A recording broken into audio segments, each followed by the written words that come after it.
my first visit to Provincetown was when my brother Rick was one of the caricaturists at the Starving Artist Studio, right on Commercial Street, just near the pier. And so I once went up to visit him in 1963.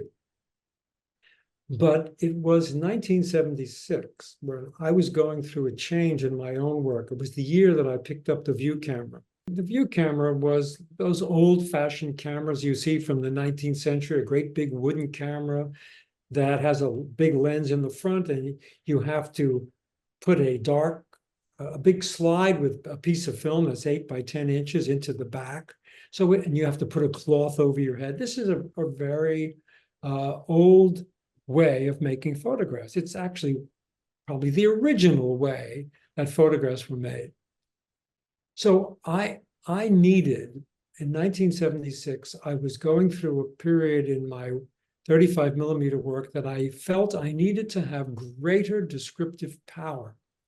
And only the 8 by 10 wooden camera and the film could give me that kind of expressive descriptive power. And so I thought, I'm going to rent a place up in Provincetown. My friend Murray Wright, who was an old Provincetown guy, said, why don't you take the kids to B-Town? We could rent a place there.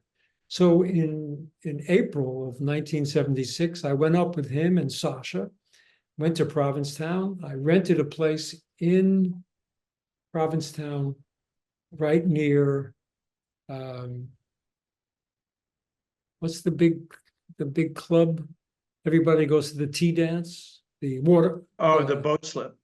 The boat slip. So I rented Ed Joby's house right up the street from the boat slip. And I also rented a house for July on Cornhill Beach. So I had Cornhill Beach in Provincetown, and I used the view camera there. And that was my first time. And it so enchanted me. It added another language to my life. Because I think of, 35 millimeters, a language. It's a dancing language.